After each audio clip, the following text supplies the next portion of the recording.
और यदि आसक्ति का नाश नहीं हुआ तो मनुष्य का सर्वनाश हो जाता है। सर्वनाश? हे अर्जुन, आसक्ति के मारे हर मनुष्य किसी भी विषय के आकर्षण और मोह में फंसकर सोते जागते निरंतर उसी का चिंतन करते रहते हैं। जैसे कोई मनुष्य किसी सुंदर स्त्री के प्रेम में पड़ जाता है, आसक्ति की नींव पर काम की भावना उभरने लगती है। काम या वासना में थोड़ी भी रुकावट आने से क्रोध का आगमन हो जाता है। काम जनित अविवेक की आंधी से मनुष्य की स्मृति नष्ट हो जाती है, और जब स्मृति भ्रंश हो जाता है तब बुद्धि नाश में कितना समय लगता है पार्थ?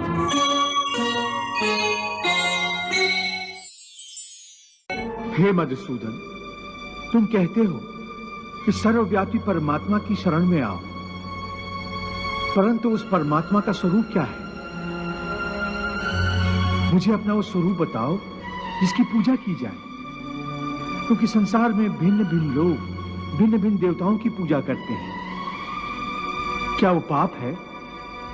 नहीं अर्जुन, पूजा कभी पाप नहीं होती, और जो प्राणी भिन्न भिन्न देवताओं की पूजा करते हैं वो भी वास्तव में मेरी ही पूजा करते हैं, क्योंकि इस विश्व के कण कण में मैं ही समाया हुआ हूं। ज्ञानी जन अपने ज्ञान चक्षुओं से मुझे हर जगह हर प्राणी के अंदर देख सकते हैं। एक विद्वान ब्राह्मण में भी मैं हूं, तो एक चांडाल के अंदर भी मैं हूं, गौ में भी मैं हूं, तो एक कुत्ते में भी मैं हूं, हाथी में भी मैं हूं, तो चूंटी में भी मैं हूं। विद्या विनय संपन्ने ब्राह्मणे गवि हस्तनी शुनि चैव स्वपाके च पंडिता समदर्शिना। हे पार्थ, इसीलिए अपनी अपनी श्रद्धा के अनुसार प्राणी जिस जिस रूप में भी मेरी पूजा करते हैं वो मेरी ही पूजा करते हैं।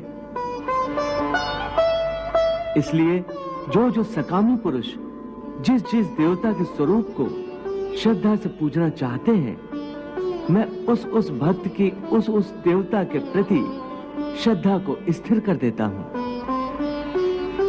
यो यो याम याम तनुम भक्तः श्रद्धार्चितुमिच्छति तस्य तस्याचलाम श्रद्धाम तामेव विदधाम्यहम्। इस प्रकार बहुत से जन्मों के पश्चात उसे जब ये ज्ञान हो जाता है कि इस सारी सृष्टि में मुझ वासुदेव के सिवाय और कुछ नहीं है, तो ऐसा ज्ञानी महात्मा अंततः मुझे ही प्राप्त होता है। परंतु हे अर्जुन, ऐसा महात्मा अति दुर्लभ है। कलयुग में मनुष्य की विचारधारा इससे भी गिरी हुई होगी। मनुष्य दूसरों के दुख में अपना सुख ढूंढेगा,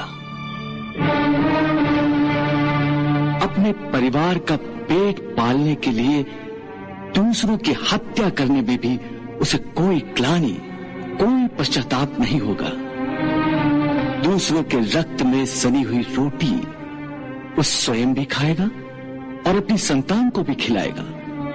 पार्थ, स्थित प्रज्ञ महापुरुष सुख दुख प्रत्येक अवस्था में आत्मिक शांति प्राप्त कर लेता है। परम आनंद में लीन होने से ऐसे मनुष्य को दुख और सुख कभी विचलित नहीं करते। ऐसे स्थित प्रज्ञ मनुष्य का मन उस दिए की भांति होता है जिसकी लौ स्थिर होती है, कभी डोलती नहीं। मेरा अंतिम उपदेश बस इतना ही है कि अब तक जो मैंने तुम्हें ज्ञान, कर्म अथवा योग आदि की शिक्षा दी है, सब भूल जाओ और समस्त धर्मों को भुलाकर केवल मेरी शरण में इस प्रकार आओ जैसे कांटों से लहूलुहान और कीचड़ से लथपथ एक बालक रोता रोता भागकर अपनी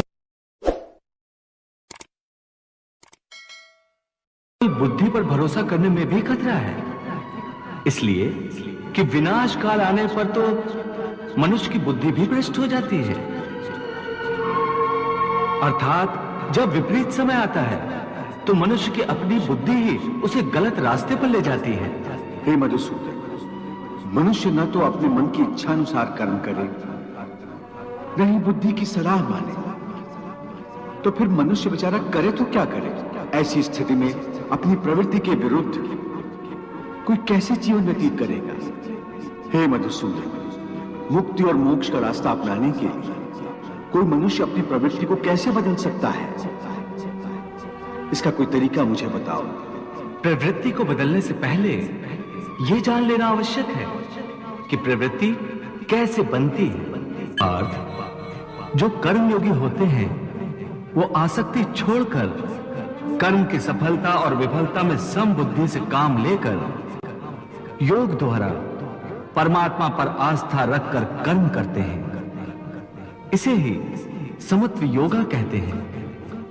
हे पार्थ, ईश्वर को समर्पण करने की भावना से किया हुआ कर्म फल प्राप्ति की कामना से किए हुए कर्म से कई गुना अधिक श्रेष्ठ है।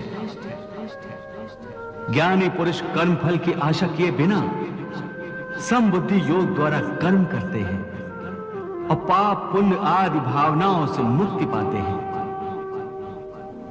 पार्थ, तुम भी ऐसी भावनाओं से मुक्त हो जाओगे जब तुम समबुद्धि कर्म का आचरण करोगे। योगस्था कुरु कर्माणि संगम त्यक्त्वा धनंजय सिद्धि असिद्ध्यो समो भूत्वा समत्वम योग उच्यते। एक बात ध्यान में रखो, फल की वासना से फल पर ही दृष्टि रखकर कर्म करने वाला सकाम मनुष्य उत्तम कर्म करने पर भी कर्मयोगी नहीं हो सकता। ऐसे मनुष्य को ख्याति आदि लाभ प्राप्त हो सकते हैं, किंतु उसे परमात्मा और शांति प्राप्त नहीं हो सकती।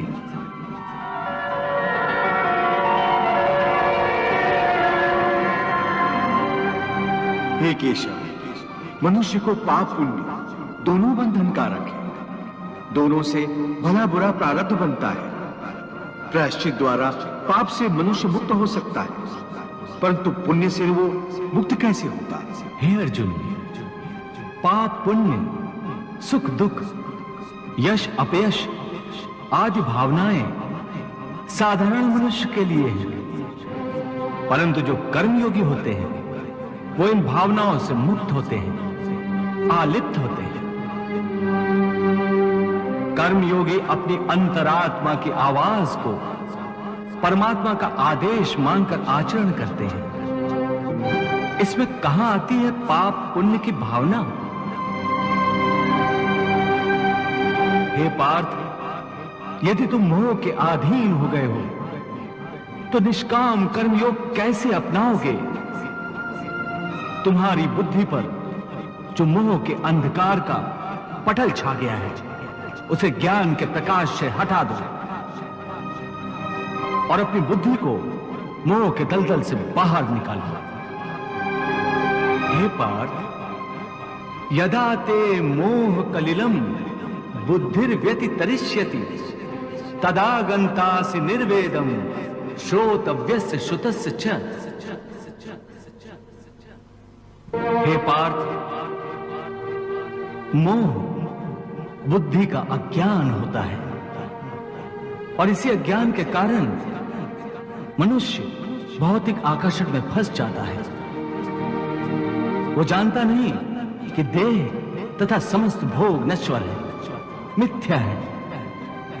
जब मनुष्य सत और असत अथवा नित्य और अनित्य का भेद जान जाता है तब वो निरासक्त हो जाता है। उसे किसी भी चीज का आकर्षण नहीं रह जाता। इसका दूसरा अर्थ है मोह का त्याग करना तथा मोह का लोप होने पर मनुष्य किसी भी प्रकार से किसी भी वस्तु की ओर आकर्षित नहीं होता। हे पार्थ, यथार्थ ज्ञान की प्राप्ति होने के बाद मोह का त्याग होता है। आत्मिक योग बल में वृद्धि हो जाती है। योग बल के कारण मन स्थिर हो जाता है।